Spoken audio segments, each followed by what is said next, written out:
Te sentís muchas veces que no te valora, tu entorno no te entiende, te rechaza o te ignora o realmente no aprecia tu verdadera valía. Y eso a veces te deja en una posición incómoda porque o me pongo a complacer a mi entorno, me reniego y me abstengo de ser yo mismo porque así puedo, digamos, convivir con los que están a mi alrededor.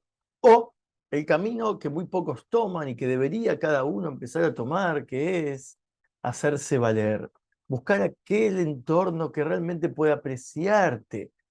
Y es difícil, pero eso comienza primero con una etapa en la que uno mismo se tiene que autovalorar, uno mismo tiene que descubrirse y cuáles son sus dones y cuáles son sus dotes.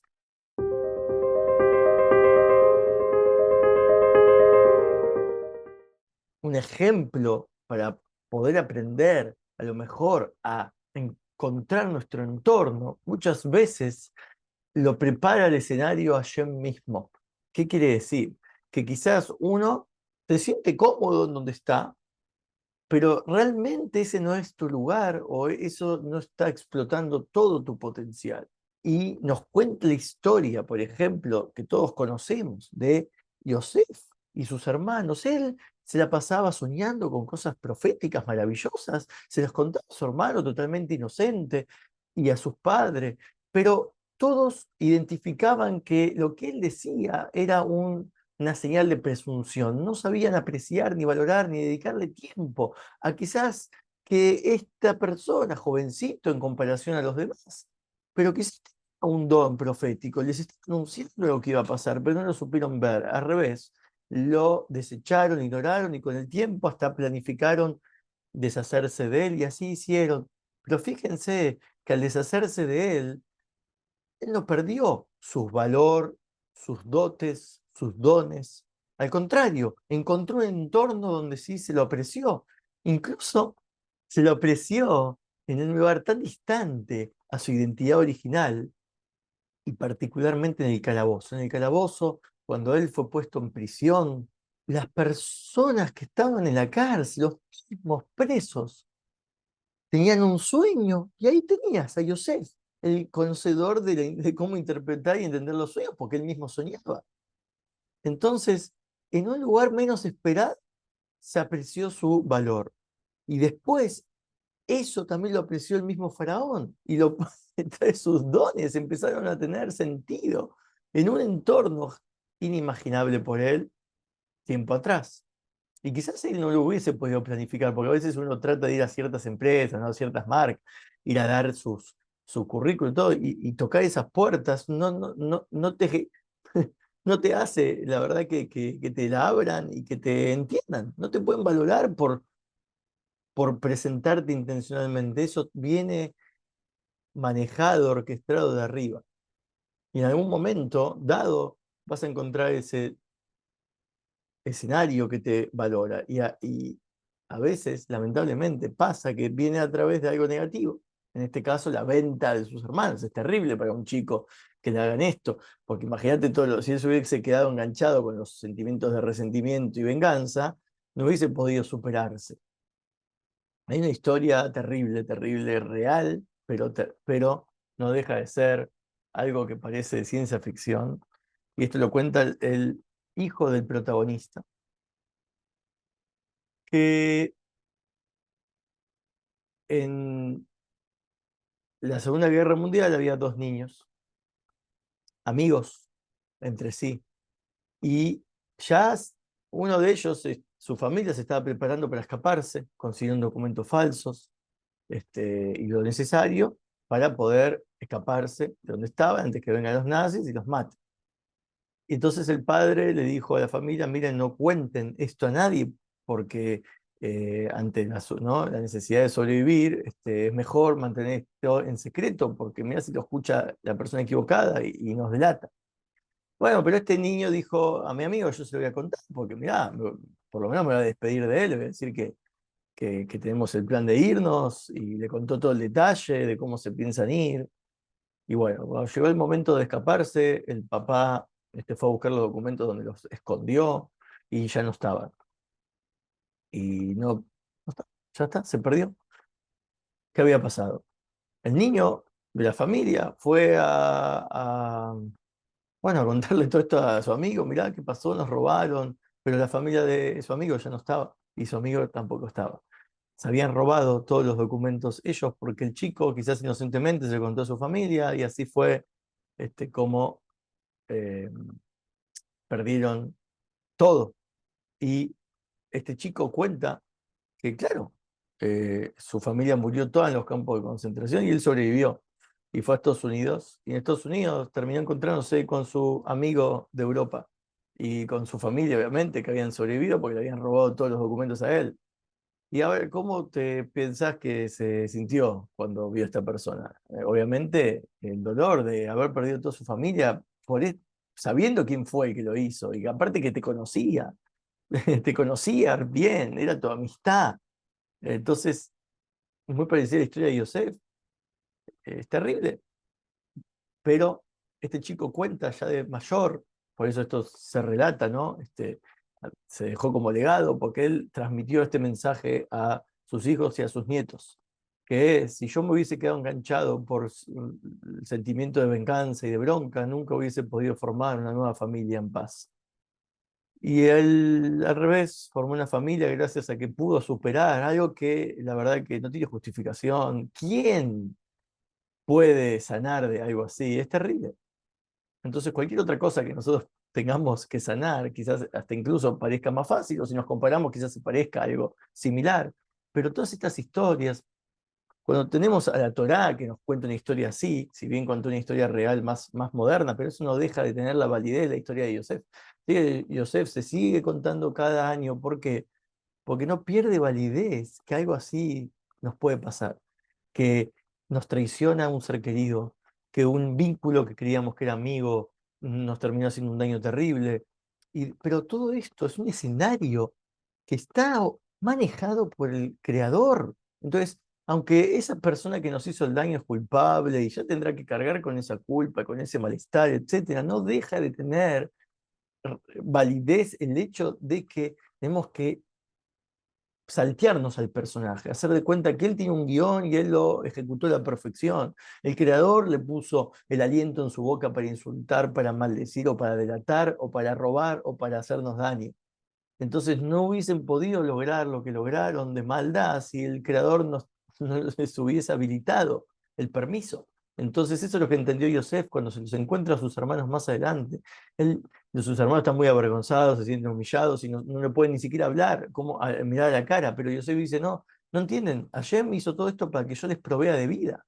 Yo ahora soy el virrey de Egipto y ustedes vienen a pedir comida. Imagínate si yo no hubiese sido vendido y esto y lo otro, no hubiese llegado acá y nadie los hubiese atendido de esta manera y a lo mejor hasta no hubiesen podido conseguir el pan para sus hogares. Y el pueblo de Israel sobrevivió gracias a todo este escenario.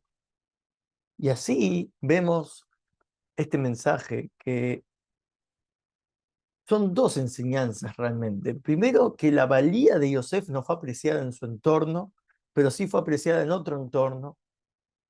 Y no es que él tuvo que cambiar y dejar de ser lo que era, dejar de peinarse como le gustaba peinarse, vestirse como le gustaba vestirse, hablar de sus sueños como le gustaba hablar de sus sueños, porque encontró después para qué eran los dones que él tenía. Era para esto, para ser el virrey de Egipto y después para hacer que su familia vaya a vivir ahí y proveerles de vida, y a todo el mundo le proveyó de vida porque había hambre en toda la tierra. Entonces uno no tiene idea por qué Dios le dotó de ciertas virtudes y dones hasta que realmente el escenario se da. Y por otro lado, no quedarse enganchado obviamente con todo este dolor, ¿sí? Por las cosas que nos suceden para que lleguemos a donde tenemos que llegar. ¿Por qué? Porque mientras estamos en el camino, claro, vos podés decir, bueno, pero cuando llegue, ahí está. Cuando yo sea el virrey de Egipto, los perdono a todos. Ahí sí voy a estar contento y feliz. No, porque Joseph no se dejó enganchar tampoco durante el proceso.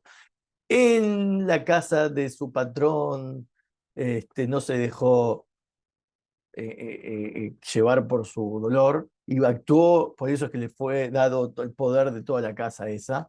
Se le confiaba todo. Después en la cárcel también se le confió todo el poder. ¿Por qué? Porque él les caía bien a todos, porque él trabajaba bien. tenía ganas y energía como si no le hubiese pasado ningún trauma. Y por eso pudo seguir adelante y después formar su familia, que es a sus hijos les pone el nombre en base a lo que él pasó. Por fin Dios me hizo olvidar mi sufrimiento, Menashe, y Efraín ya es otro nivel, se llama, por fin me hizo fructificar. Es decir, una cosa es, gracias Dios, que me hiciste olvidar todo lo que padecí, no, y ese dolor no me tiró hacia abajo. Y por otro lado es poder tener éxito con todo lo que me pasó. Entonces, estas dos enseñanzas, llegar a donde tenemos que llegar y es gracias a que no nos dejamos llevar por lo que nos está pasando mientras estamos en ese proceso y transición hacia convertirnos en la mariposa que tenemos que realmente ser. Y esto es lo que trabajamos en Impulsa tu Alma, no solamente con los videitos y con los contenidos, sino con las herramientas y con el paso a paso para poder llegar a primero autoconocerse, saber no lo que uno ya se conoce de sí mismo solamente, sino que Dios tiene a disposición por la fecha en que naciste y con todo lo que eso significa, y también en la familia en la que te puso, porque no termina con uno mismo, termina con, bueno, viste el entorno en el que te puso. Y uno se queja del entorno porque, claro, puede ser como Yosef y sus hermanos, pero quizás ese es el entorno para que después te catapulte a ser quien realmente tienes que ser. Entonces hay que analizar un poco todo el árbol genealógico familiar y poder atravesar todos estos pasitos para después saber cómo capitalizar tus dones en un trabajo o en un hobby, en una actividad o para estar bien y formar tu familia y enseñarle a tus hijos y a tus nietos y a tu entorno, influenciarlo con este conocimiento, con esta nueva conciencia y preparar para que cada vez sea menos necesario generar escenarios negativos que te lleven a lo positivo, que pueda venir como los justos que ya lo tienen visto de antes. Entonces se anticipa los hechos, como el rey David, que rápidamente lo insultan y dice, déjalo, no se vengan de él porque él me está insultando porque Dios le está dando fuerza para el insulto. Y ya se la tiene tan clara que ya ni siquiera se molesta y se deja insultar, porque el que se deja humillar, el que se deja avergonzar, y se aguanta no responder, se le expían todas las cosas malas que tenían preparado para él. Porque es como, por eso Yosef, ya cuando llegó el momento de encontrarse con sus hermanos, no solamente que no se vengó, sino que parece, él actuó de malo, actuó de forma, parece negativa, pero porque los estaba ayudando a rápidamente pasar todo ese proceso depurativo hasta que se dio cuenta que ellos ya estaban preparados porque de todo ese proceso que en verdad duró días, no es que duró como él 22 años hasta que, digamos, pudo llegar a donde tenía que llegar. A los hermanos se los hizo más rápido porque se los hizo alguien que sabía que se lo estaba haciendo desde la mirada de Dios. Si yo les hago esto, a ver, los pongo en prisión, los delato como espías, los hago traer a su hermanito, todo ese malestar se los provoco, pero a conciencia, sabiendo que rápidamente, cuando me dé a conocer, es cuando me dé cuenta que ellos, pasando por la misma situación que conmigo, haciéndoselo con mi hermanito, si ellos ahora no lo abandonan y al revés, lo tratan de salvar hasta la muerte y el sacrificio, ahí me doy cuenta que ya se arrepintieron. Y ahí donde él pudo también abrirse a ellos y revelar su identidad. Y ahí esto es como que Dios ya no se va a ocultar más. Así es la profecía. Dios ya no tiene que ocultarse entre nosotros con escenarios complejos de entender y con negatividades y con traumas y con dolor, porque ya todos vamos a poder conocerlo cara a cara, porque ya entendemos rápidamente la enseñanza, entonces ya no hace falta que ya no te puedes esconder, vos estás detrás de todo esto, entonces ya no te sirve que me hagas el chiste. Si alguien te quiere hacer como un chiste, no va a funcionar si ya sabes de antemano que eso es lo que se pretende, ¿no? Así que bueno, eso es lo que la profecía nos dice, que en el futuro todos vamos a tener una sonrisa y vamos a decir a Isaac, Isaac es nuestro padre, porque Isaac es una expresión que viene, que sus padres se rieron porque eran ancianos cuando se les anunció que iban a ser Itzhak, y entonces Itzhak está formulado como la palabra tzhok, que es risa, pero en futuro. Se reirá de mí todo aquel que vea o escuche que voy a tener un hijo a esta edad. Y es verdad, durante el proceso, cuando todavía no suceden las cosas, uno no se ríe, pero cuando finalmente se pone al descubierto la gracia del asunto, ahí sí nos vamos a reír. Entonces, cuando ya se revele Dios y todo esté evidente, o cuando nosotros tomemos todas estas enseñanzas y nos pongamos a trabajar con nosotros mismos para rápidamente descubrir que todo está manejado por Él y ya no hace falta que nos haga esta broma, entonces nos vamos a reír junto con Él durante el proceso. Y ahí ya está, ya llegamos a esa etapa en la que todos tenemos una sonrisa, porque ya sabemos que todo esto es una broma, si bien a veces al principio no lo entiende, pero rápidamente, si ya sabe quién está detrás de todo esto, se relaja y lo disfruta y lo vive sabiendo que esto ya va a pasar y me va a estar llevando al puerto, a donde yo puedo ser valorado y donde realmente se va a realizar mi persona en forma auténtica y correcta como tiene que ser. Bueno, así llegaremos. Os invito a todos a reflexionar en esto, a compartirlo y a comentar si resuena contigo y si realmente te aporta ese valor necesario para que funcione en tu vida.